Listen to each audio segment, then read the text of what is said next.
ബോളിവുഡിലുള്ളവന്മാരൊക്കെ എന്തോന്നടേ ഒരു പടം എടുത്തു വെച്ചേക്കണം സൂപ്പർ. ബോളിവുഡിലെ ഹൃത്തികണ്ണനെയും ടോളിവുഡിലെ NTR വെച്ച് ഒരു സ്പൈ യൂണിവേഴ്സിൽ ഉണ്ടാക്കിയ ഒരു പടക്കമാണ് വാർ 2. വീണ്ടും നിങ്ങളോ? നമ്മുടെ പുഷ്പ അണ്ണൻ ജപ്പാനിൽ പോയി പണിയ പണ്ണലിനെ പോലെയാണ് നമ്മുടെ ഹൃത്തികണ്ണൻ ഈ പടത്തിൽ ആരെയോ പണ്ണാൻ വേണ്ടി ജപ്പാനിലേക്ക് എത്തും. അതും ഒരു ക്യാമിയോട് കൂടെയാണ് വരവ്.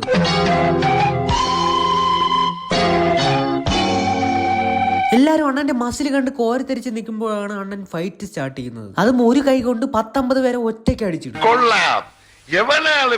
ഡേഡേ നീയൊക്കെ മണ്ടന്മാരാണ്. ഒരു തോക്കെടുത്ത് ഒരു വെടി പൊട്ടിച്ചാൽ തീരുന്ന പ്രശ്നമേ ഉള്ളൂ. ബ്ലേഡി പൊട്ടന്മാർ. പക്ഷെ ആ പൊട്ടത്തര ഈ 2 പെൺപിള്ളേരും ചെയ്യില്ല. അവർ ആദ്യമേ തന്നെ വെടി പൊട്ടിച്ചു തുടങ്ങി. പക്ഷെ ഒരു ബുള്ളറ്റ് പോലും അണ്ണന്റെ ദേഹത്ത് കൊള്ളില്ല. അതാണ് ഹൃത്തിക്കാണ് എന്റെ പവർ.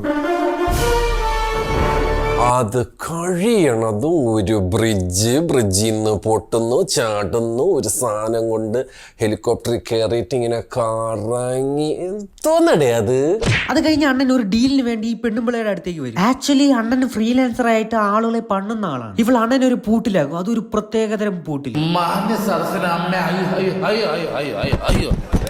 അങ്ങനെ അണ്ണൻ നേരെ വില്ലന്മാരുടെ ടീമിലേക്ക് ഫ്രീലാൻസർ ആയിട്ട് ജോബിന് റിക്വസ്റ്റ് ഇടും. എന്നാൽ ഫസ്റ്റ് ക്വാളിഫിക്കേഷൻ ഈ അണ്ണന്റെ ഗുരുവിനെ സ്വന്തമായിട്ട് കൊല്ലാനായിരുന്നു. അതും അണ്ണൻ ചെയ്യും. വില്ലൻ ടീമിൽ കയറാൻ വേണ്ടി ആരെ വേണമെങ്കിലും അണ്ണൻ പണി. ഈ കാര്യം ഡെഡായ ഗുരുവിന്റെ മോളറിയും. ദാറ്റ് ഈസ് നമ്മുടെ സ്വന്തം ക്യാര ചേച്ചി. അങ്ങനെ ഹൃത്തികണ്ണനെ തൂക്കാൻ ലോകത്ത് ഒരാൾക്ക് മാത്രമേ പറ്റുള്ളൂ എന്ന് പറയും. ആരാ അയാൾ? ദാറ്റ് ഈസ് നമ്മുടെ സ്വന്തം ജൂനിയർ അണ്ണൻ.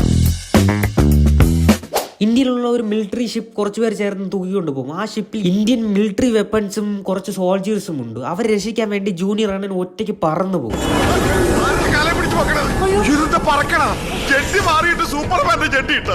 ഇത് കഴിഞ്ഞ് അണ്ണൻ ഒരു കൂട്ടം ആളുകളുടെ ഇടയിൽ വന്ന് ഓപ്പൺ ആയിട്ട് കുറച്ച് ബോംബുകൾ എടുത്ത് ദീപാവലിക്ക് ഓല പടക്കം എടുത്ത് എറിയുന്നത് പോലെ ചറപറാന്ന് വാരി എറി. എന്നാലും അത്രയും പേർ വെടിവെച്ചിട്ട് ഒരു ബുള്ളറ്റ് പോലും അണ്ണന്റെ രോമത്തിൽ പോലും തൊടാൻ പറ്റിയില്ല. അത് കഴിഞ്ഞ് പിന്നെയും അണ്ണ മോളി ചാടി കയറി ഒരു ക്രെയിന് അവിടെ നിന്ന് താഴെ വന്ന് വീണ് മറ്റേ പൊട്ടിത്തെറി. By the by Indian military weapons എടുത്ത് തിരിച്ചു കൊണ്ടുപോകാൻ വന്ന ജൂനിയർ അണ്ണൻ അതിനെ മൊത്തം കത്തിച്ചിട്ടാണ് പോയത്. അതിനൊരു ബിഗ് സല്യൂട്ട്. ഹൃത്തികണ്ണൻ വകയിലുള്ള ഏതോ ഒരു കൊച്ചുമോളെ കാണാൻ വേണ്ടി നിന്ന നിപ്പിൾ സ്പെയിനിൽ അവിടെ വെച്ച് ഓടിക്കൊണ്ടിരിക്കുന്ന ട്രെയിനിന്റെ മണ്ടയിൽ വെച്ച് എന്തോന്നൊക്കെയോ കാണിച്ചു വിട്ടു. അതൊരു കാർ വെച്ച്.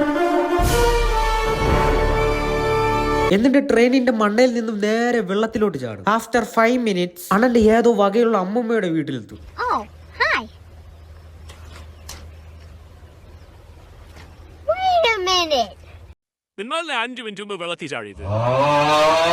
ഇത്രയും പ്രശ്നങ്ങൾ നടക്കുമ്പോൾ അണ്ണനും ജൂനിയർ അണ്ണനും ചേർന്ന് ഹാപ്പി ആയിട്ട് ഡാൻസ് ഒക്കെ കളിച്ച് ചില്ലടിച്ച് നിൽക്കും. പെട്ടെന്ന് രണ്ടുപേരും നേരെ എയറോപ്ലെയിന്റെ മണ്ടയിലെത്തും. നേരത്തെ ട്രെയിൻ ആണെങ്കിൽ ഇപ്പോൾ എയറോപ്ലെയിൻ. അവിടെ കിടന്ന് ഓക്സിജൻ മാസ്ക് പോലും ഇടാതെ രണ്ടുപേരും ചേർന്ന് അടിയോടടി. ഓക്സിജൻ മാസ്ക് ഒക്കെ എവിടെയടേ? ഇത് ഇവരെ മുഖം കാണാൻ പറ്റാത്തോണ്ടാ ഈ വില്ലന്മാരായാലും വെച്ചിട്ടുണ്ടല്ലേ. അപ്പോഴാണ് ട്വിസ്റ്റ് നമ്പർ 1 ജൂനിയർ അണ്ണൻ വില്ലന്മാരുടെ ഗ്യാങ്ങിലുള്ളതാണെന്ന്. ട്വിസ്റ്റ് നമ്പർ 2 ജൂനിയർ അണ്ണൻ ഹൃത്തികണ്ണന്റെ കൊച്ചു കൂട്ടുകാരനാണ്. എന്നിട്ട് ഹൃത്തിക്കിന് ഒരു പാരച്യൂട്ടും കൊടുത്തിട്ട് താഴെ പറഞ്ഞു, ഇൻട്രൊഡ്യൂസിംഗ് ദ കൊണച്ച ഫ്ലാഷ് ബാക്ക്. ഹൃത്തിക്കും ജൂനിയറിനും ആരും സ്വന്തമായിട്ട് ഇല്ലാത്തവരായിരുന്നു. അങ്ങനെ ഇവരുടെ രണ്ടുപേരും കഴപ്പ് കാരണം കള്ളന്മാരായി. കഴപ്പ് കൂടിയതും പോലീസ് തൂക്കി ജയിലിൽ കൊണ്ടുപോയി പട്ടാളത്തിന്റെ ട്രെയിനിങ് ഒക്കെ കൊടുക്കും. പക്ഷേ ജൂനിയറിനെ നൈസായിട്ട് വലിപ്പിച്ചിട്ട് ഹൃത്തിക് ഗുരുവിന്റെ കൂടെ കാറിൽ കയറി ആർമിയിലേക്ക് പോകും. ദിസ് ഈസ് ദ കൊണച്ച ഫ്ലാഷ് ബാക്ക്. ഇത് കഴിഞ്ഞ് ജെറ്റ് സ്കിറ്റ് വെച്ചുകൊണ്ട് അണ്ണനും ജൂനിയർ അണ്ണനും കൂടി എന്തോന്നൊക്കെ കാട്ടിക്കൂട്ടും. ഒരു മാരക ചേസിംഗ് സീനാണ്.